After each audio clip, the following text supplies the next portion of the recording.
Ayan mga kaibigan, ay talaga naman nakakarating ako din sa bahay ng aking katrabaho. Kasarap ng pagkain, birthday niya kasi.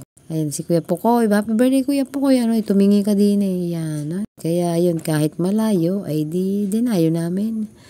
Bahay na ni Kuya Pukoy, narating ko din kahit napakalayo. Ayan, yan po ang yung kanyang mansyon. Yun, manood na lang po kayo kung ano po ang aming ganapan dyan.